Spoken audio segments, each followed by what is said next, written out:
Livro de Atos, capítulo 2, verso 42, nós leremos até o verso 47.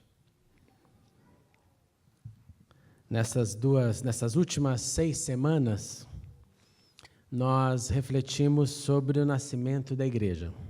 Passou rápido, né? 6 semanas. E esse nascimento da igreja, celebrado ao redor do globo, pela igreja, pelo corpo de Cristo, espalhado pela terra. Como eu disse aqui em uma das semanas, sei que não é uma festa que dá muito ibope. Nós pensamos bastante no Natal, pensamos bastante na Páscoa e pensamos bem pouco no Pentecostes. Por isso que esse ano eu entendi que a gente devia mudar essa situação. Eu acho que se você perguntar a você mesmo, aqueles que de longa data nasceram no Evangelho, quantas vezes você em Pentecostes desejou a alguém feliz Pentecostes? Eu espero que a gente possa fazer isso hoje. E chega quase a ser um absurdo. Porque se você esquecer do meu aniversário, eu não vou ficar muito feliz se você for meu amigo. Não é verdade? Se for meu amigo, se esquecer do meu aniversário, eu vou falar, poxa, nem lembrou do meu aniversário. Então, por que a gente não celebra o aniversário, não da Link Church, que a gente celebra, né? A gente lembra disso todo ano, vamos fazer 12 anos esse ano. Mas o aniversário da Igreja de Cristo. Então, o intuito desse ano foi chamar a nossa atenção, que a igreja nasceu um dia. E depois que ela nasceu, há quase 2000 anos atrás, ela continuou. Ela não terminou a sua atividade, ela continua reafirmando aquilo que ela é. Ela continua reafirmando a sua vocação de ser sal e ser luz. E nessa série, pensando nisso, nós refletimos sobre a ansiedade da espera, na primeira parte. Os discípulos que esperaram, e todo mundo que espera fica ansioso. Eu não conheço ainda um ser na terra que espere sem ansiedade. Quem espera pelo bem é ansioso, quem espera pelo ruim também fica ansioso. Nós falamos sobre o batismo no Espírito, essa imersão no Espírito que a gente precisa. Precisamos ser cheios do Espírito. Sem esse Espírito, fica só na minha e na sua força. E a minha e a sua força é pequena. No Espírito, temos mais chance. Falamos sobre o fruto do Espírito como autenticação do poder que recebemos, lembra? Quem tem o poder tem o fruto, e o fruto são 9 dons, que nós devemos trabalhar por todos os nossos dias, esses dons. Eu não conheço ainda quem diga assim, eu tenho domínio próprio absoluto em qualquer situação. Eu não conheço essa pessoa na face da terra. Você conhece? Eu nunca vi. Todos nós, em algum momento, temos algumas tensões, o que nos mostra que o fruto do Espírito, os 9 dons, os 9 frutos são necessidades que nós temos para melhorar para o resto dos dias. Depois o pastor Robson falou sobre os dons, quem tem poder tem dons, e eu, a semana passada, falei sobre ser testemunhas do que recebemos, porque nós recebemos algo de Deus, então nós precisamos testemunhar aquilo que nós recebemos. Então hoje vamos lá, finalmente, Pentecostes, Atos 2:42, que diz assim, eles se dedicavam ao ensino dos apóstolos e à comunhão, ao partir do pão e às orações. Todos estavam cheios de temor e muitas maravilhas e sinais eram feitos pelos apóstolos. Todos os que criam mantinham-se unidos e tinham tudo em comum. Vendendo suas propriedades e bens, distribuíam a cada um conforme a sua necessidade. Todos os dias. Continuavam a reunir-se no pátio do templo, partiam o pão em suas casas e juntos participavam das refeições com alegria e sinceridade de coração, louvando a Deus, tendo a simpatia do povo, e o Senhor lhes acrescentava todos os dias os que iam sendo salvos. Oremos uma vez mais. Obrigado, Senhor, pelo esse dia lindo que o Senhor tem nos dado, pelo sol que está chegando, pelo verão que se aproxima. Muito obrigado Vem agora, Senhor, e dá-nos do discernimento, da mente aberta e pronta para aprender, e que ninguém que aqui está nesta noite possa sair daqui sem ouvir o Teu recado, aceitar o Teu recado e agir para a Tua glória, para o nosso crescimento, em nome de Jesus. Amém e amém. Naquele Pentecoste, no 50º dia, os discípulos receberam a promessa do Espírito. Passado o êxtase, ouve isso com atenção, passado o êxtase do momento, o efeito permaneceu. O êxtase foi aquilo tudo que aquela linguagem de Lucas nos descreve, era fogo como nas cabeças, eram línguas, é um momento do sobrenatural. O êxtase acaba, a experiência é registrada, mas o efeito ficou. Que efeito? O Espírito que receberam. E a prova disso é que a narrativa nos diz que Pedro se levanta com os 11. Pedro é o porta-voz, ele tem essa tomada de iniciativa, e ele faz aquilo que a gente chama do primeiro sermão da Igreja de Cristo. Aí você pode se perguntar, mas não tem o sermão da montanha de Jesus? Não tem outros tantos ensinos? Sim, Jesus foi o mestre maior. Jesus, no seu ministério, ensinou, pregou, falou, instruiu. Na verdade, ele proclamou aquilo que ele veio fazer. Ele foi ali o starting point, ele começou. Mas depois da partida dele, com efeito Espírito, a igreja precisava se levantar, e ela se levantou. Pedro, então, se levanta, e para mim isso é chocante pensar que logo após, o logo após aqui não significa 3 dias depois, nem um dia depois. A narrativa nos dá essa compreensão de que o Pentecoste ali estava acontecendo, e de imediato, porque os discípulos escutaram essa frase, olha, acho que esse povo aí está bêbado. Criou-se a necessidade de uma resposta. É como se alguém passasse aqui na frente e falasse assim, aquele povo ali na igreja está tudo em transe, maluco, deviam estar lá no sol, lá no parque, e estão ali no indoors, o que eles estão fazendo ali? E alguém de nós se levantasse e dissesse, não, pera, deixa eu te explicar. Nós estamos fazendo aqui, nós estamos cultuando a Deus. É exatamente assim que aconteceu ali no nascimento da igreja. Pedro se levanta por causa da acusação mentirosa. A acusação mentirosa é, vocês encheram a cara? E a resposta foi, não fizemos isso. E Pedro então começa a falar de maneira pronta, ele é rápido na sua resposta. E o que isso me chama a atenção? Me chama a atenção porque Pedro foi alguém restaurado pelo Senhor. Você lembra de Pedro, da trajetória dele, da trajetória sanguínea dele? Da trajetória de, às vezes, chegar para Jesus e Jesus falando o que ia acontecer, e Pedro ter coragem de dizer, não fala assim não, Senhor, não é isso que vai acontecer. É um absurdo. É como aquelas pessoas que oram falando para Deus como Deus deve fazer. Já se pegou fazendo isso? Senhor, eu quero que o Senhor faça assim, assim, assado. Há malucos que ainda costumam dizer que colocou Deus na parede diante de uma situação, como se alguém pudesse colocar Deus na parede. Meu Deus do céu.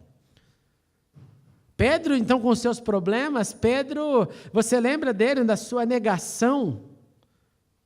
Só para te lembrar, né? A gente fala bem de Pedro que nega, mas Pedro nega, Pedro mente, Pedro arrepia.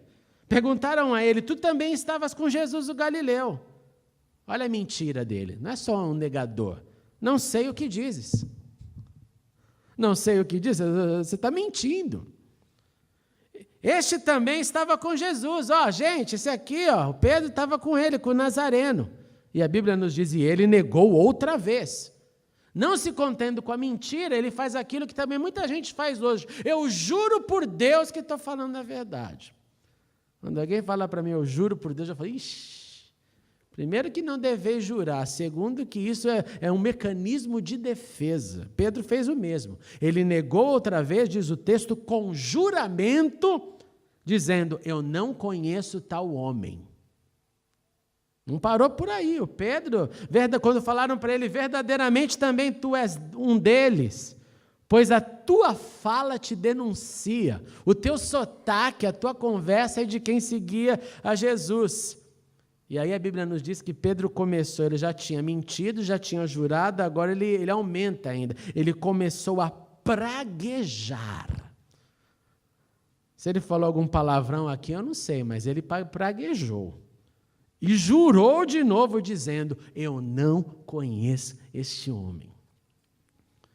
E nesse quadro, é claro, né, só faltava para ele ouvir o galo cantar, só faltava ele ficar esperando o inesperado. Esperando o inesperado. Porque imagina como Pedro não dormiu depois disso, com aquele peso de consciência. Então ele esperava o inesperado, ele esperava que, o que será que Deus vai fazer agora comigo? Você já esperou o inesperado?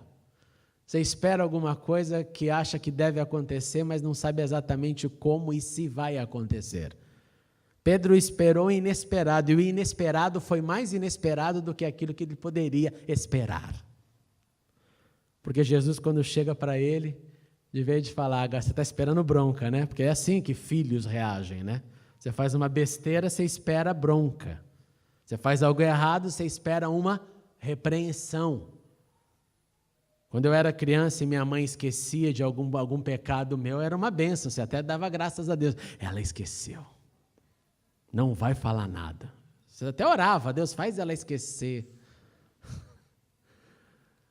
E Pedro, nesse encontro com Jesus, Jesus vem com o inesperado e 3 vezes, você me ama, né?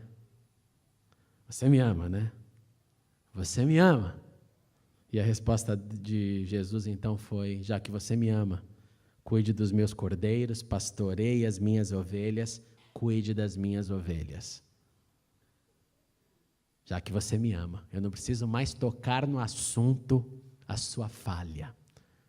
Eu não vou trazer à tona a sua mentira, o seu juramento, o seu praguejamento, eu não vou trazer nada disso. O inesperado é, já que você me ama, faça o que tem que ser feito, que é cuidar das ovelhas. Por isso que então me chama a atenção, quando lá no Pentecostes, Pedro de imediato tem uma reação positiva, uma reação verdadeira. A pedagogia de Jesus foi a pedagogia que confirmou Pedro como pescador de homens, não há problema. E quando aconteceu esse encontro de Jesus com Pedro, onde Pedro estava dentro de um barco pescando, ele pulou no mar, ele foi nadando até Jesus, e Jesus ali reafirma, já que você me ama, o mar não é mais para você. Eu já ressuscitei, eu vou embora e você já voltou para o mar, mas o mar não é mais para você. Eu te chamei pescador de homens, Pedro. É isso que você tem que fazer, pescar gente, pescar homens. Então Pedro agora era um homem novo, Pedro agora era um homem atento, ele não queria errar mais naquilo que ele havia errado. Agora, a audiência também foi tocada por esse poder do Pentecostes, não só Pedro. Porque Pedro a gente pode dizer assim, poxa, mas ele tinha andado com Jesus, então depois desse encontro maravilhoso de amor, depois do poder derramado, depois do batismo, é claro, ele estava ali com a bênção de Deus. Mas também o texto nos mostra que no nascimento da igreja a multidão reagiu. A multidão ouviu o sermão, presta atenção nisso, a multidão ouviu a exortação de Pedro e o sermão era chato de ouvir. Era como eu chegar para você e chegar aqui e dizer assim, tudo o que você fez de errado. Alguém gosta aqui de ouvir o que fez de errado? Alguém gosta quando alguém chega e diz assim, eu te disse, você não me escutou, você fez isso e aquilo outro.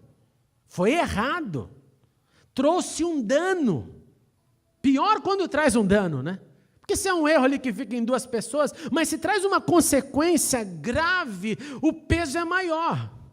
O peso é maior. Um dia eu estava numa cadeia lá em São Paulo, pregando para um cara, e eu fiz questão de deixar claro para ele o seguinte: olha, Deus é a melhor coisa que pode acontecer na tua vida aqui. Mas não caia nessa tolice de achar, então, que você vai ficar livre de pagar aquilo que você fez. Porque você cometeu algo. Que é uma coisa muito comum, né? Agora Deus entrou, estou livre. O endividado quebra as dívidas e fala: não preciso nem pagar mais, porque agora eu estou na graça. Estou na graça. Que teve de gente que eu já vi fazendo isso já, meu Deus do céu. Muito chato, muito chato. Não, você tem uma consequência para viver. Você tem uma consequência. O sermão de Pedro foi assim. Vocês fizeram uma coisa horrível. A coisa horrível foi: vocês mataram Jesus. Vocês são assassinos. Não vamos jogar a culpa nos romanos. O sangue de Jesus está nas mãos de vocês. Vocês disseram: solta Barrabás. E eles, ouvindo isso, ao invés de falarem: não, eu tenho uma justificativa, eu tenho um porquê aconteceu isso. A Bíblia diz que simplesmente eles aceitam, eles recebem, e eles confessam publicamente a Jesus no nascimento da igreja. Cerca de 3.000 pessoas, tocadas pelo erro, não tocadas pelo acerto. Tocadas pelo erro, falaram alguma coisa, realmente aqui nós não entendemos, nós não percebemos, mas Pedro estava oferecendo uma chance. Quando esse povo perguntou para Pedro: Pedro, o negócio está feio, fizemos essa besteira, igual quando a gente, nas nossas conclusões, e nós falamos: o que eu devo fazer então para reparar essa situação? Como que eu posso então receber o seu perdão de novo? E Pedro foi: não tem problema, se arrependa, seja batizado. Não tem problema, tem um caminho para você. Tem um caminho para você. E eles então são batizados. E aí tem um problema: a igreja já nasce com 3.000, cerca de 3.000 almas que se batizaram. Fora os que estavam ali no grupo esperando tudo isso acontecer. O que você faz com 3.000 pessoas? Imagine se hoje o pessoal está tendo show do One Direction, hoje ou não? É hoje, meninas? Não? É hoje, né? Imagina se viesse uma multidão aqui e de repente se convertesse 3.000 pessoas, a gente não teria nem como acomodar todas as pessoas daqui. O que nós faríamos com elas? Pior que isso, imagine se nós tivéssemos 3.000 pessoas e não tivéssemos nenhum prédio. Porque hoje nós temos igrejas muito grandes, que cabem até muito mais de pessoas do que isso. E aí então a igreja se fragmentou, a igreja se dividiu. Se você era da comunidade judaica, você continuava indo no templo. Você ia no templo, frequentava o templo. Se você não era da comunidade judaica, você tinha uma outra opção, que era a opção para todo mundo, que era a opção das casas. Então o texto nos diz que eles se reuniam num grupo maior e num grupo menor. Num grupo coletivo e num grupo pequeno, onde pessoas podiam fazer algumas coisas.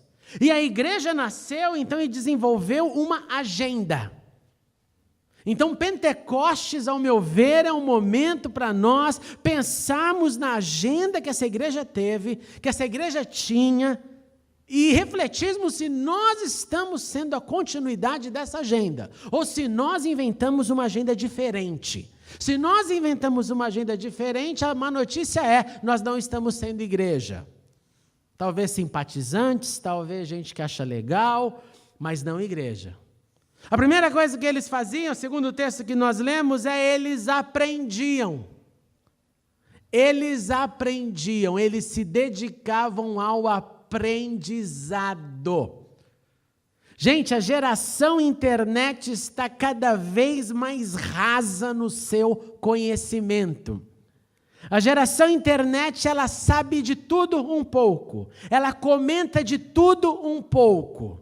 Hoje o cara que nem tinha ideia o que era acontecer em Wall Street, hoje ele fala com você um pouco por causa do alcance que ele tem das notícias da informação. E ele vem e fala. Ele fala de qualquer assunto. Sabe um pouquinho, você vai lá ler matéria, você pode ler jornais do mundo inteiro. Mas é sempre raso. É sempre raso. Segundo, a geração internet, as provas dela são as provas, eu li. Aí eu li lá, mas quem é a fonte? Não importa quem é a fonte. Ela acha que porque está na internet é fonte segura. E eu ouço cada absurdo sobre isso, nesse sentido. Mas você leu aonde, meu filho? Quando eu corrijo o trabalho de aluno, eu fico horrorizado. Eu falo, de onde você tirou? Mas você viu aonde? Eu vi naquele... Mas que site maldito é esse que você viu? Alguém vai lá, faz uma página, escreve uma coisa, você acha que aquele negócio é verdadeiro porque está escrito? Eu não pesquiso se é uma fonte real, se é uma fonte acadêmica, se a fonte tem provas. Não, é que eu achei lá. A nossa geração, a geração dos nossos filhos, então, que Deus nos ajude. Porque eles já crescem nesse ambiente de tudo muito rápido, tudo muito fácil, tudo muito raso. Rápido, fácil e raso. E isso vai criando pessoas que não querem se aprofundar em nada. Querem ter somente uma visão geral. Uma visão geral. O full picture é mais ou menos isso aqui, ó. Mas não consegue descer com profundidade, porque a mente está sendo treinada a ficar rasa, somente ali na superfície.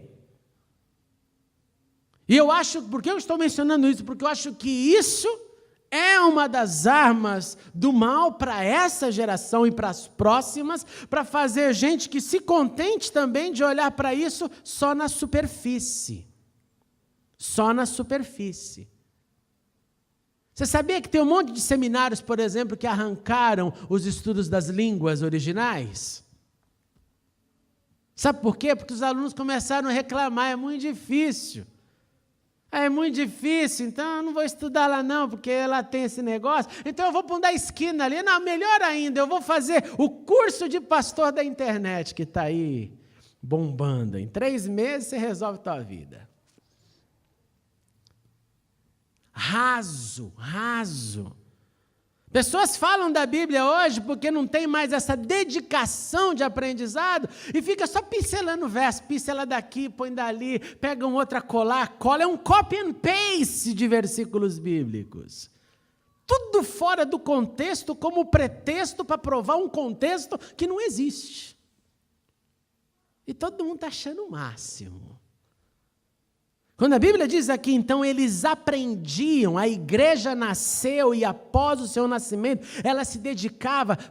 Me explique, o que é dedicação? O que é dedicação? Dedicação é algo que você faz em um tempo pequeno? Estou super dedicado a essa causa. Quanto tempo você investe nisso? 5 minutos. 5. Eu estou lendo um texto de um educador e ele diz assim, tem pessoas que falam que estudaram música por 5 anos, mas não aprenderam nada. Aí eu pergunto para eles, o educador dizendo, você estudou quanto tempo por semana? 5, 10 minutos por semana, ia para aula, o professor não ensinava nada. Então, faz a conta matemática de quanto tempo você estudou nos seus 5 anos, você viu que você não estudou nada. Por isso que você não sabe nada, por isso que você não vai tocar nada. Raso. Dedicação precisa do quê? Energia gasta. Planejamento. Uma sistematização de como eu chego aonde eu quero chegar. Quando eu entendo, então, a igreja dizendo aqui no seu início, eles aprendiam, eles se dedicavam. É porque tinha também alguns agravantes.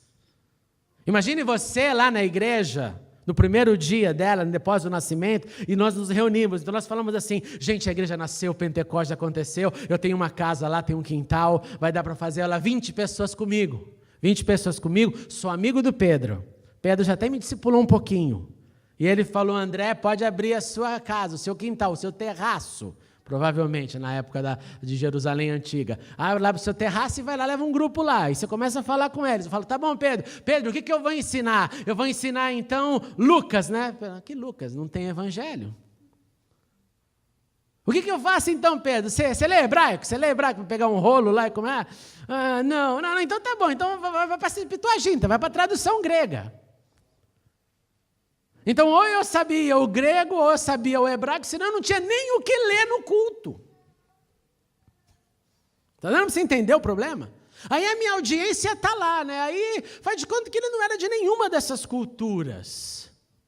Ele chegava lá na minha frente, o que eu ia falar para ele? Eu ia ter que começar do zero, começar com Adão e Eva, explicar a criação, explicar que o mundo não é um mundo dos deuses da mitologia grega, explicar para ele que existe um Criador, ia ter que toda a história de Israel, e vai falando, para depois chegar em Jesus, porque senão você chega para o seu público e fala, Jesus te ama, Jesus te salva de tudo e acabou, aceita agora.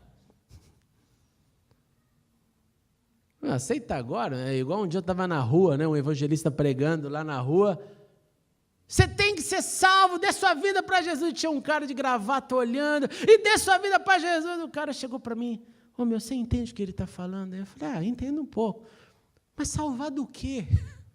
Eu tenho minha vida, cuido da minha família, tenho meu trabalho, dou tudo para o meu lar, minha vida são para os meus filhos, eu vivo bem, é salvar do quê que ele está falando?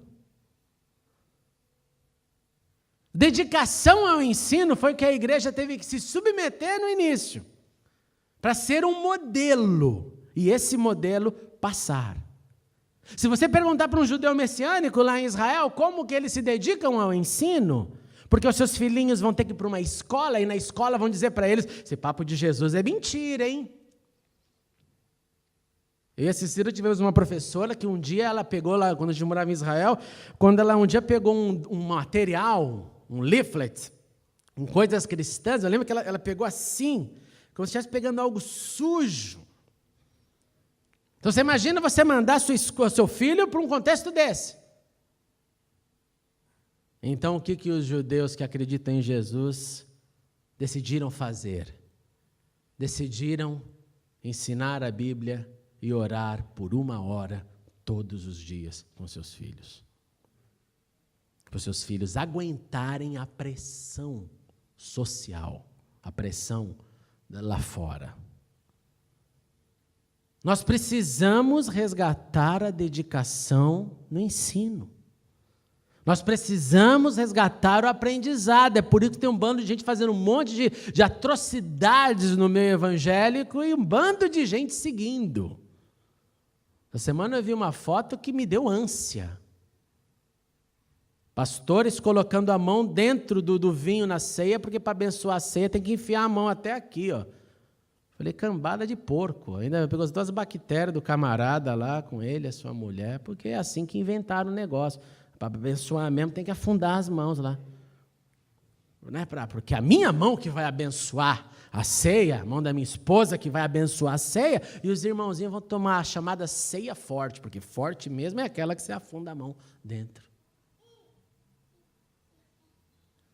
Filhinho, você não. Eles aprendiam com dedicação. Segundo, eles mantinham a comunhão do pão. Comunhão do pão não significa só a ceia do Senhor que nós vamos participar hoje, significava também o partir do pão em casa, comer juntos. Você consegue comer junto se você não planejou para comer junto? Minha mãe disse que na casa da minha avó você podia chegar lá a qualquer hora, que ela sempre cozinhava já esperando visitas, mesmo que as visitas não tivessem dito que iriam. Mas eu acho que isso é parte da geração passada. Se chegar na minha casa de surpresa, você vai passar fome. Porque a gente faz a comida ali para a hora, para nós, para quem for comer. Eu não vou cozinhar para 10 pessoas se vão comer só 4. Eu acho que é mais difícil a gente ter isso hoje, né? Você cozinha para 10 e tem 2 pessoas na casa. Para que eu, então, tenha essa comunhão de partir o pão, eu preciso de energia, eu preciso de planejamento, preciso chamar o chefe Lázaro, vamos lá, vamos fazer isso, vamos comer, vai ser assim no dia tal do tal. E assim vai acontecer. A igreja que nasceu no Pentecostes, ela se dedicava também, ela mantinha a comunhão, o partir do pão, a refeição juntos com os irmãos. Por quê, gente? Porque é gostoso, não é? É legal você partilhar o pão, você partilhar a mesa. É legal você pensar em ter isso como uma prática, é gostoso. Dá trabalho? Dá. Gasta mais dinheiro? Gasta, claro. Se comem 4, vão comer 8, vai gastar mais dinheiro, é óbvio. Aí eu te pergunto, por que a igreja fazia isso? Porque é sentado ali na comunhão que a gente vai conhecendo um ao outro, descortinando quem eu sou, você vai entendendo quem eu sou, eu vou entendendo quem você é, e um vai ensinando o outro. Número 3, eles oravam juntos. Eles oravam juntos. Por que oração não tem ibope no meio cristão? É um absurdo eu dizer isso. Você fala, por que você está dizendo isso? Estou dizendo isso porque um muçulmano vai orar 5 vezes ao dia. Um judeu vai parar para ele, talvez, se ele puder morar perto da sinagoga, 3 vezes na sinagoga. E para a gente, se a gente marca a reunião de oração, nunca dá ibope. Eu nunca vi uma igreja que a reunião de oração fosse maior do que o culto. Eu nunca vi. Pode ser que exista. Eu nunca vi uma igreja que a reunião de estudo bíblico fosse mais poderosa do que a reunião do agrupamento coletivo. Porque as pessoas não entenderam. A igreja primitiva, então, elas começaram assim, ela começou orando junto, eles gastavam tempo orando junto. Orando junto pelo quê? Pelos pedidos, pelas incertezas, pelas vitórias, pelo mundo que enfrentavam e, acima de tudo, pela missão que tinham. Número 4, eles ajudavam-se mutuamente. A igreja primitiva que nasceu no Pentecostes se ajudava. Ela tinha um coração generoso.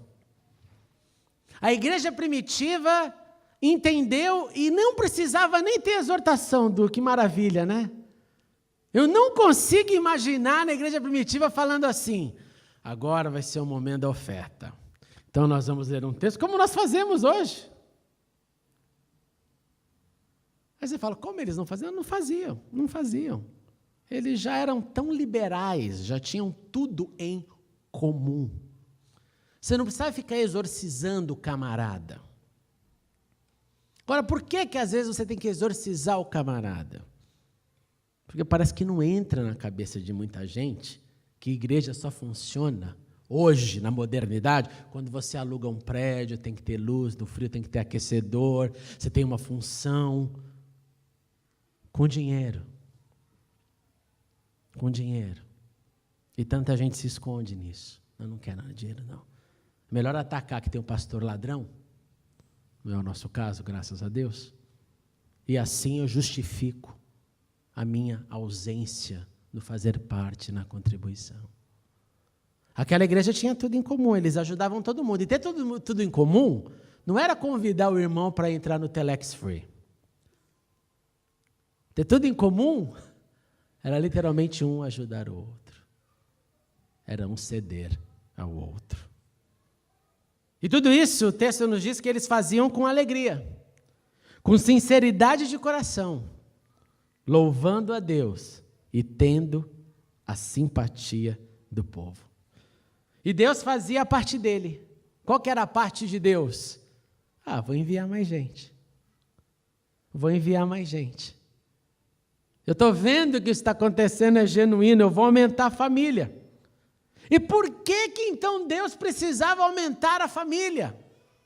Por que Deus, o texto termina assim, eles tinham a simpatia do povo, mas quem enviava era Deus. Por quê? Porque, na minha opinião, Deus é um Deus que gosta do santo barulho. Ele quer que a festa aumente. Festa para a gente é sinônimo de algo alegre, com bastante gente. É festa se tiver só 3 pessoas num cantinho, não. Festa é uau, tinha 500 pessoas, estava um burburinho gostoso, todo mundo vestido bonito, a comida estava maravilhosa, a música estava legal, uau, rolou isso, rolou aquilo. Eu vejo um Deus jogando mais gente, porque mais gente faz a festa ficar mais legal, porque na pluralidade das pessoas, cada um entra e arranca o sorriso do seu próximo de uma forma diferente. Eu toco você de uma forma, você me toca de uma outra forma. E cada um faz assim, porque cada um tem uma impressão digital. Deus ia mandando, Deus ia fazendo a festa ficar maior, e assim a igreja primitiva, a igreja nasceu em Pentecostes. Esse é o modelo que nós temos, gente. Essa é a resposta do tema que dei para essa mensagem. Eu recebi o poder, você também recebeu. Eu recebi o batismo, você também recebeu. Eu recebi a porção de Deus, você também recebeu. Eu fui tocado pelo Senhor, eu fui salvo pelo Senhor, você também foi. E agora? Eu recebi, e agora? O que eu faço? Eu recebi, eu tenho dentro de mim, e agora? Agora nós precisamos agir. Agora nós precisamos nos levantar como Pedro. Eu preciso internalizar esse modelo. Eu e você precisamos internalizar, colocar dentro da gente esse modelo de aprendizado, de compartilhar o tempo, a mesa, esse modelo de oração junto, esse modelo de ajudar, servir, esse modelo de dar risada juntos. Singeleza, com alegria fazendo tudo, não com peso. Nossa, mas meu esquema estava montado, vou ter que ir lá. Singeleza e alegria e com louvor. Agora, você sabe qual que é o problema disso? De tudo que eu falei? No mínimo 2, assim, gravíssimos. O primeiro problema desse modelo do Pentecostes é que não adianta só eu cumprir a minha parte. Não adianta eu fazer assim, eu vou ser aquela andorinha que vai fazer o verão. Não adianta. A gente já diz isso, né? Que uma andorinha só não faz o verão. Uma andorinha não faz o verão. Uma andorinha não faz o verão da igreja, porque a igreja é plural. Então, o primeiro drama do modelo de Pentecostes é que, se eu decidir, eu vou, então eu recebi, agora eu vou seguir o modelo da Bíblia. Vou seguir esse modelo, vou tomar uma iniciativa. Se eu fizer isso, somente eu não serei parte do movimento igreja se ninguém mais estiver ao meu lado. Vai ser eu. Deus pode olhar para mim e falar, que legal. Deus faz isso? Faz. Na época de Noé, Deus olhou para o mundo e viu um camarada e falou, opa, desse aqui eu cuido. Desse aqui eu cuido. Deus sempre cuida dos seus, eu não tenho dúvida disso. Mas Deus fez o que fez para a igreja nascer, para sermos um povo. E esse povo andar neste modelo. Então o primeiro problema é isso, é que este modelo é plural. Não dá para uma, nem duas, nem três somente. É para todos nós. Ou para todos os que têm a consciência de que somos igreja. Segundo problema desse modelo, esse é um pouquinho mais sério. Se você hoje decidir, eu vou internalizar esse modelo de Pentecostes, esse modelo do nascimento da igreja, quando ela nasceu, eu vou ser isso. Sabe o que vai acontecer? Você vai estar declarando a pior declaração de guerra que alguém pode declarar. Você vai estar dizendo, estou chamando para o pau todas as hostes espirituais, é isso aí mesmo. E aqui que está o equívoco de tanta gente que pensa, poxa, mas quando eu comecei a buscar Deus, tudo começou a dar errado. Aí a pessoa acha que isso é prova de que estava fazendo algo que não deveria fazer. É óbvio que se você chegar perto de Deus, se você quiser seguir o modelo de Deus, o que você acha que o diabo vai querer fazer? Como eu costumo dizer, se você fosse o diabo, se eu fosse o diabo e visse você se aproximando de Deus, não precisa nem ser o diabo para pensar como o diabo. É lógico que você iria lá fazer oposição. Oposição. Nós sabemos que o sangue de Jesus nos protege, nós sabemos que temos os anjos do Senhor, nós sabemos, mas nós sabemos também que existe uma guerra espiritual ao nosso redor. E essa guerra não para. Estava compartilhando essa semana aqui que Paulo, lá no seu encontro com os Tessalonicenses, Paulo cita 2 vezes, Satanás me impediu de fazer aquilo que eu gostaria de fazer. E aí? O que Paulo está dizendo com isso? Paulo confirmando, o mundo espiritual tem uma força, e às vezes esse mundo espiritual intervém e vence momentaneamente. No contexto dos Tessalonicenses era visitar a igreja. E Paulo fala, Satanás por 2 vezes nos impediu. Consequência, tivemos que mandar Timóteo. Timóteo furou o bloqueio. Eu, Paulo, não furei. Não consegui. O que está dizendo, então, para a gente? Que existe uma guerra. Se você, então, decidir, eu recebi, e agora eu vou agir, se prepare para a guerra. Mas é uma guerra, gente, que nós temos vitória garantida. Agora, vitória garantida não significa confronto.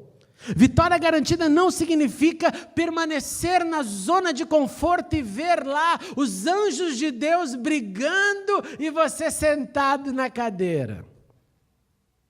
Significa você marchar junto como exército, como o povo de Deus e ver o Senhor agindo sim. Eu preciso então deixar isso bem claro no seu coração. Esse negócio veio na minha cabeça de 1, 2, 3, ficou repetindo e eu quero deixar bem claro esse modelo para você. Nós precisamos continuar aquilo que a igreja recebeu em Pentecostes. E em Pentecostes ela nasceu aprendendo, compartilhando o tempo à mesa, orando, servindo, dando risadas, partilhando o pão, louvando a Deus juntos. E nós precisamos também subir, evoluir para outros níveis, porque você pode analisar a sua vida e dizer assim, não, eu já estou. Eu já tenho orado, eu já tenho me reunido, eu já tenho aprendido, eu já estou desenvolvendo isso. E a minha profunda exortação com amor para você existe outros níveis. Eu e você não podemos nos acomodar, não, eu estou fazendo assim, está ali bem pouquinho, mas está bom, não, por quê? Então o desafio é subir para um outro nível. Nós precisamos nos preocupar, por exemplo, com aqueles que não tiveram chances de ouvir. Como que a gente sobe então um outro nível nesse sentido? Como que nós subimos um outro nível nisso? Simplesmente ficando falando? Tem gente lá que está precisando. Mas e aí, ficar falando, vai adiantar? Não, eu subo um nível se eu começar a tocar mais pessoas. Eu sirvo no meu ministério aqui é esse aqui, legal. Como que você sobe um outro nível nele? Seja ele qual for, há sempre um nível a mais. Há sempre um step na sua frente para você subir. Ao invés de dizer, não, eu já estou fazendo. Eu tive uma reunião essa semana com o departamento infantil de uma outra igreja, e a líder chegou para mim e falou assim, mas pastor, parece que é um karma esse negócio, né? Sempre é um drama esse ministério de pessoas ensinando. Falei, minha irmã, é um drama. Eu falei, mas qual que é o seu drama, irmã? Já que você pediu para conversar comigo. Não, meu drama é que você tem que ficar lembrando os professores, e eles sempre vêm e dão uma aula que parece que, de vez de crescer, fica cada vez melhor, fica cada vez ali raspando. E não é da nossa cultura, hein? Pra você não achar que eu estou falando de brasileiro. Não estou falando de brasileiro, não. Por quê? Porque a maioria se acostuma. Agora já está bom esse nível, eu já estou, e se sente assim, eu já estou fazendo alguma coisa. Eu já estou servindo, eu já estou. Então, se nós olharmos para a vida como ela funciona, a vida funciona, todo mundo tentando puxar para cima, todo mundo ir para cima. Alguém aqui, por exemplo, quer subir na carreira profissional fazendo menos? Só preguiçoso e vagabundo, que daí quer ganhar na loto e fala, eu quero ganhar tudo e não fazer nada. Todo mundo entende que existe um preço para ser pago para que você tenha reconhecimento daquilo que você faz. Certo? Normal.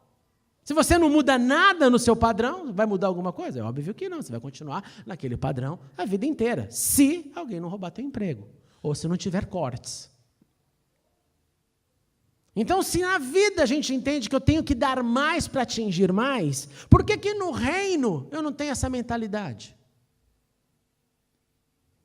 Eu olho para minha filha, para os meus filhos, e estou lá, hoje eu levei ela no balé, e fiquei lá pensando na estrutura da escola, comparando uma classe com a outra, conversando com a Cecília, então vamos talvez mudar essa estrutura para essa, porque essa segunda vai ser melhor, porque essa segunda vai dar mais inspiração para ela vai ficar mais tocada pelo belo que está ao redor dela, porque o belo toca, e quando o belo toca nas artes, você produz mais, pensando, por quê? Porque é o drama que ela está vivendo hoje, ela é minha filha. Eu quero mais para ela. Poderia dizer, já está levando a menininha lá no balé. Não. Vou fazer o impossível para ela se tornar a melhor bailarina que ela possa ser. Se ela disser, papai, não quero mais depois, também está tudo bem, não tem acusação. Mas eu quero dar a estrutura, estar junto, vendo se há progresso, se há como desenvolver as artes, as percepções artísticas. Porque eu não vou falar. Eu já coloquei ela. Não resolve. Se eu não quero, se eu entendo então que num profissional não há mudança se eu não crescer. Se eu entendo que os meus filhos, se eu não der algo a mais para eles, eles também não vão crescer o quanto poderiam crescer. Se eu entendo que na vida eu atinjo algo proporcionalmente àquilo que eu consegui atingir, eu pergunto novamente, por que que no reino a gente quer dar a migalha da vida e simplesmente ficar feliz com isso? Os discípulos, quando a igreja nasceu, entenderam que eles faziam parte de um grupo que mudaria a história do mundo. Então, em nome de Jesus, gente, é hora de a gente investir todos os nossos recursos humanos, de tempo, de energia, de vida, de amor, de desejo de progresso, de melhoria. É hora de nós olharmos e falar, Senhor, o Senhor já nos deu o nosso Pentecoste, então deixa eu me levantar para fazer a minha parte. E não só me levantar para fazer a minha parte, mas para eu, junto com você, a gente nos unir e falar, vamos fazer juntos. Porque uma andorinha só não faz verão e um discípulo só não faz igreja. Pentecostes é para o povo. Como o Edu falou, é para todo mundo. David, please, come to play for us. Tome uma decisão diante do que você recebeu. Tome uma decisão para ampliar o que você já faz. Tome uma decisão para se esforçar para ser igreja todos os dias, acima de tudo quando você não está na igreja. Mas quando você deve ser igreja, templo do Espírito Santo de Deus.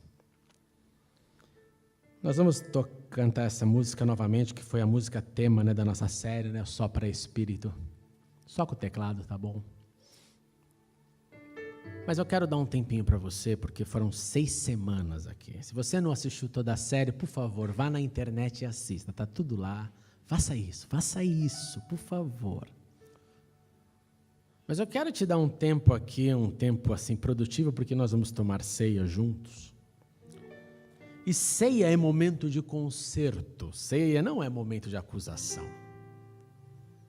Ceia é momento de celebrar. Tenho pavor dessa ideia, proibir fulano de tomar ceia porque ele está assim, o problema é teu, examine-se a você mesmo, não cabe a mim. Ceia é lugar de celebração da vida. Mas eu quero te encorajar a fazer algo hoje. Você recebeu algo do Senhor? A resposta vai ser sim. A minha pergunta é, e agora? E agora? Você vai fazer o quê? Começar, ampliar o que já faz, melhorar o que tem sido feito, ou continuar no ostracismo? E agora? É você que tem que responder isso, não eu. Porque eu luto para responder isso na minha vida.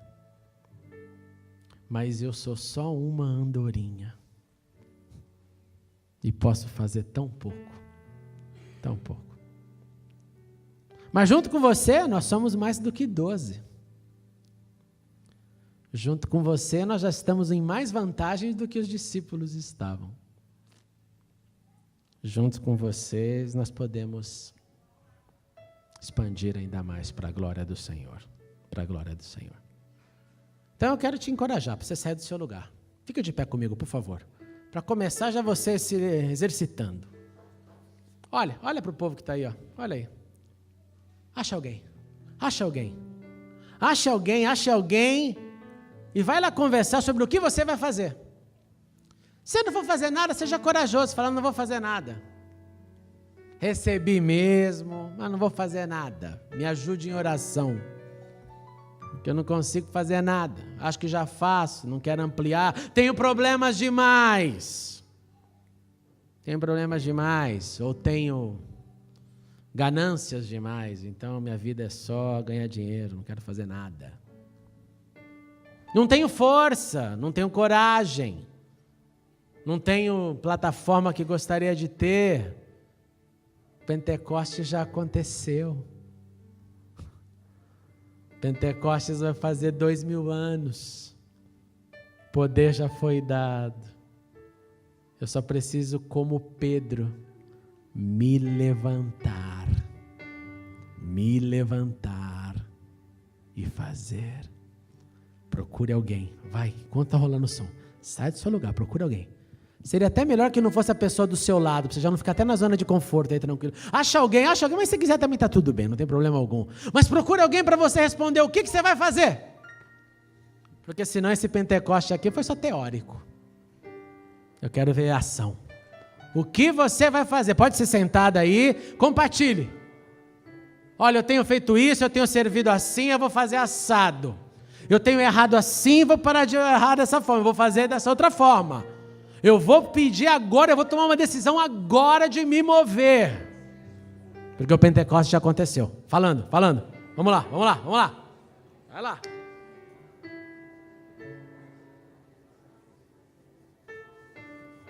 Aleluia.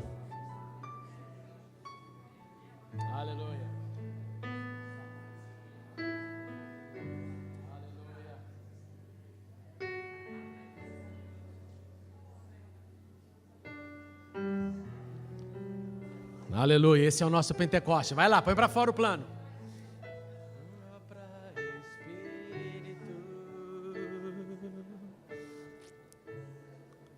Levanta os caídos. Planos, planejamento. Vamos lá. Restaura as feridas, dores antigas. Vem pra curar. Sopra, Espírito. Deixa o Senhor falar. Trazendo vida. Junta os pedaços. Já ouço o ruído do teu agir.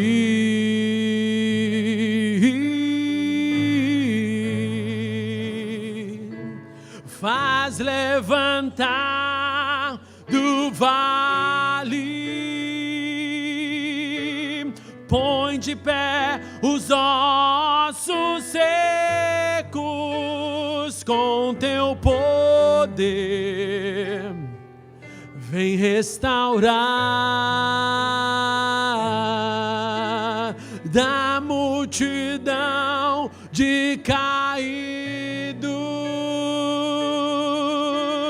Faz, Senhor, um povo forte marchar sobre a terra. Quando o vento soprar, tudo vai se mover, tudo volta ao lugar. Quando o vento soprar, tudo vai se mover, tudo volta ao lugar. Quando o vento soprar. Aleluia, deixa o Espírito soprar. Já sabe o que vai fazer? Quem já sabe o que vai fazer pode se levantar e vir aqui na frente para a gente orar junto. Se não sabe ainda, fica aí pensando. Você só sabe o que você vai fazer, ampliar o que já faz, começar o que não fez, mudar a atitude. Você já sabe, vem para cá para nós clamarmos juntos. Porque Pentecostes é para haver mudança. Pode vir, pode empurrar as cadeiras, fiquem à vontade. Vamos cantar essa música juntos mais uma vez antes de orarmos. Sopra, Espírito. Vamos todos unidos juntos, vamos clamando ao Senhor. Levanta os caídos.